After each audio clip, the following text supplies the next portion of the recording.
All right, y'all, welcome to the show. I got a great one for you today. So, of course, it's a big day. We got the debate tonight. Really looking forward to that. I'm going to live tweet it, but then I'm also going to have a full breakdown for you the very next morning.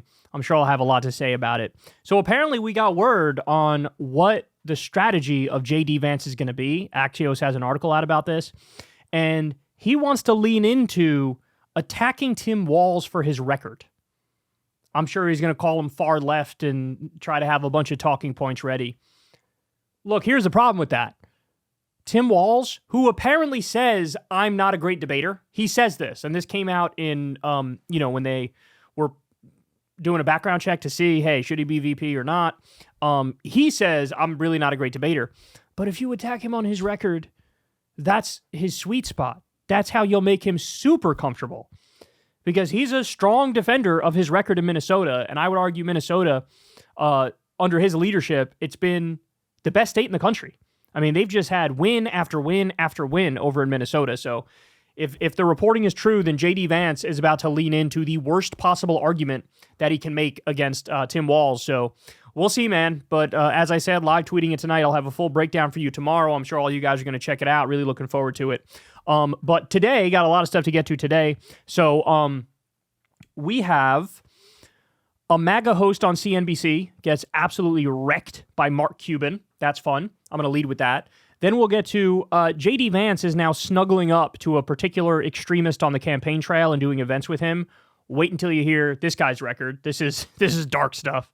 And then later on, Fox News admits they were lying about Haitians eating cats. We have Trump continuing to dodge a debate with Kamala, and Kamala sort of flipping the tables on him and humiliating him over that. We have Alex Jones begging Elon Musk to save his ass, and much more. All right, so without any further ado, let's go ahead and dive into it. You guys know the drill. Do me a big favor and subscribe to the channel. That helps out so much and costs you absolutely nothing. And much love to everybody who supports this show on Patreon. On this show, we don't take any money from shady billionaires or foreign governments like other people in this so-called independent media space, or as I call it, new corporate media. We're actually independent, so hook a brother up with $2 a month on Patreon if you can. If not, no big deal. Anyway, let's dive into it. So Mark Cuban went on CNBC, and he got into an argument with the toupee-wearing guy, what's his name, Kiernan? Joe Kiernan? Something Kiernan? Anyway, I hate this guy. He's a toupee-wearing freak. He's super conservative, even though he pretends like he's not.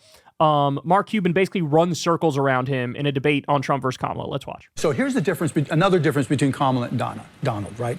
Donald says something, and everybody else tries to explain what he really meant, right? He didn't really mean all these things. This is what he's suggesting, right? He's just hyperbole. Listen to what Kamala Harris says. What she says is what she's going to do. But then you're not going to go back and look at Trump's 4 years compared to what the last 4 years that we've had. But what about the years before that? We know what he did, and we know there were no hot spots around the world. Then you're not talking about inheriting the Obama economy and what he did there. But look, Obama was the deporter-in-chief. He deported more people. What is specifically, what specifically is he going to do for deportation? Is he going to get the national guard? I don't know how he's. You don't think that's important? No, I just think that when she was unable to answer the question about are you better off now than 4 years ago, I think that was illustrative. Well, 4 years ago, literally, we were in a pandemic. It was an easy answer.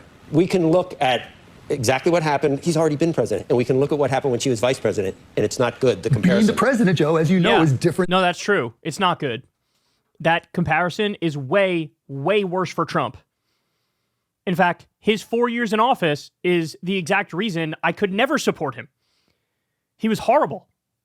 He brings that up as if it's like, but he was in there for 4 years. And what? And what? The world didn't explode? Is that the idea? We still exist. There wasn't a nuclear holocaust yet.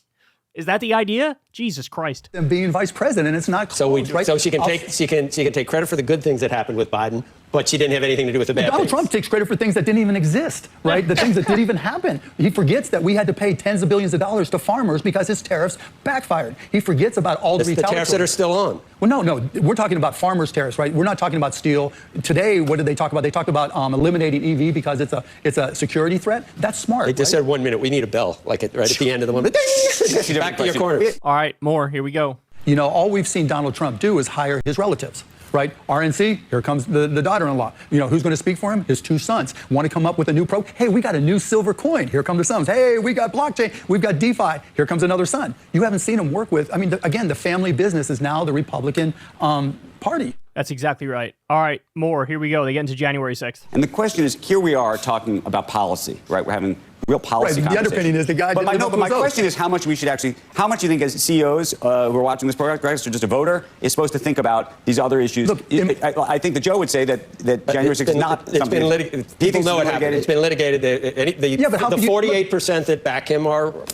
The guy literally told his vice president, he called him, you know what he called him, right? He literally tried to get him to overturn an election. That should disqualify him. It's just for whatever reason, people don't want In the heat of that moment, at that point, I think he really did believe that it had been stolen at that point. I don't know if he believes it anymore. Look, I remember going to... But you know that in the past, there have been Democrats that have voted not to certify. Yeah, that's fine. Right? That's fine. But none of them called their vice president a pussy and said, don't certify the election, right? None of them have. Right. He's the only one to do that.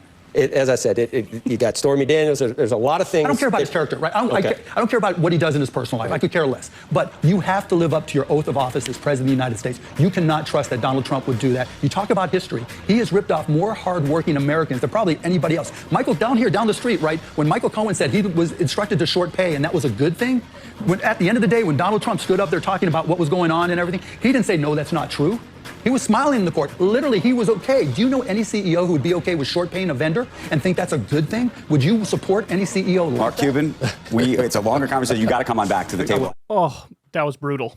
That was brutal. He ripped that guy to shreds, bro. He ripped that guy to shreds. Look, Mark Cuban does not have my politics. Let me be clear. Mark Cuban is probably the ultimate centrist, right?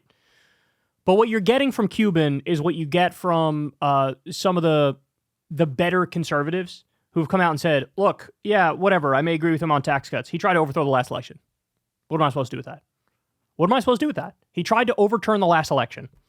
And then what you got from Kiernan was the classic, I need everybody to understand how bogus this is, how untrue this is.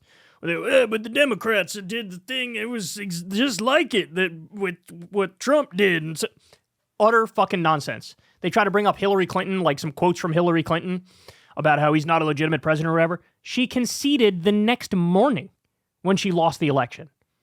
She conceded the next morning. Don't tell me that's the same thing as doing fraudulent elector slates and trying to overturn the results of the election. By the way, a lot of idiots call it, they were alternate slates of electors. No, they weren't. They were fraudulent slates of electors because the secretaries of states and the governors in the various states that Biden had won had come out and said, look, the process is done. Biden won. I don't know what you want me to tell you. It wasn't particularly close. So they already said Biden won these states. And then Trump's people they used to say, we have these alternate slates of electors. When they were told it's over, they changed their own description of it to fake elector slates and fraudulent elector slates. So they were admitting it was a crime. Trump trying to twist Mike Pence's arm to get him to reject the certification of Joe Biden. If he did that, we would have been in a fucking constitutional crisis, bro. The whole goal of January 6th was to block the certification of Biden, to buy Trump more time, to throw it to Congress or the courts and have them say, well, actually, we need more of a recount, or Trump just gets to stay in office. That was their goal. They had already exhausted every legal avenue, and they lost, right? But they came up with this fucking illegal plot to try to stay in power, and this guy tries to hand wave it aside. In 1963, there was something with the Democrats. No, in the past, people bring up Hawaii as an example. That example they point to in Hawaii was a genuine alternate slate of electors because it wasn't the case that it was already concluded yet. The election was like razor thin, and you had two slates. One was an alternate slate, and whoever ended up winning in the recount ended up winning, right? It's not the same thing here. In fact, it's totally fucking different. And I love how one of these guys well, we're having a serious conversation about policy. No, you're not. Mark Cuban is bringing up some policy things. You're not. You guys are not. That's okay, I can't tell you the last time I've seen a conservative or a MAGA type have a serious policy discussion. They don't know. If you tell a MAGA type, give me 3 policies Trump did, I don't think they can answer. I genuinely don't think they can answer. I think they would say, he built the wall, bro. He built some of it, but very, tiny percentage, but they don't have it. They do politics through fucking fortune cookie slogans and bumper stickers. That's how they do politics, right? And they don't know the first thing about what it was like in office. What a guy like Joe Kiernan thinks of is, bro, the market was the market was good and stuff until COVID, and then everything tanked. But you know what? He gets a mulligan on that one. If a Democratic president was in there at the beginning of COVID and the market tanked, would these idiots say, well, obviously he gets a pass when COVID hit because that's not his fault. So when the market tanked, I'm not going to blame the Democratic president. No, they would still blame the Democratic president, but Trump gets a pass. Why? Because they're conservative hacks. That's why. And he brings up Trump's 4 years as if it's some sort of argument in favor of him. How would that be an argument in favor of him? Are you unfamiliar with what this guy did in office? He gutted internet privacy rights. He passed a bill that had a 6% support rating. He tried to do Trump Care, his health care bill. It literally only 8% of the country wanted that passed. He did the massive tax cut for the rich and corporations where 83% of the benefits went to the top 1%. Guys like this CNBC host do like that, though, because he's all about the robber barons and the plutocrats. He picked a predatory payday lender to be the head of the Consumer Financial Protection Bureau and destroyed the Consumer Financial Protection Bureau. He deregulated the meat industry, which led to an outbreak of listeria, which killed 9 people and hospitalized 57. They outsourced 200,000 manufacturing jobs. Roe versus Wade was overturned because of his Supreme Court picks. No healthcare reform, no increase of the minimum wage, tried to overthrow the election, facing 91 criminal charges, and you want to sit here and have a fucking discussion as if it's a serious discussion about, what's the best path to go forward, bro? Look, what you're seeing here is, here's the bottom line. And so people like me, we don't even love this, right? I don't even like this. But the fact of the matter is, Kamala Harris is like a centrist liberal, right? That's what she is. Mark Cuban is a centrist. So one of the reasons he's on the warpath for her is because she kind of represents his flavor of ideology and policy, right? I don't even like that. I wish Kamala was a social democrat. I wish she was further left. I wish she was more like FDR, right? But at the end of the day, if you're going to tell me centrist liberal versus psychotic far-right freak like Trump, that's not a tough call. That's not a tough call at all. So, he ran circles around this Joe guy. He's one of the few, wealthy people who's kind of famous who hasn't totally lost his mind.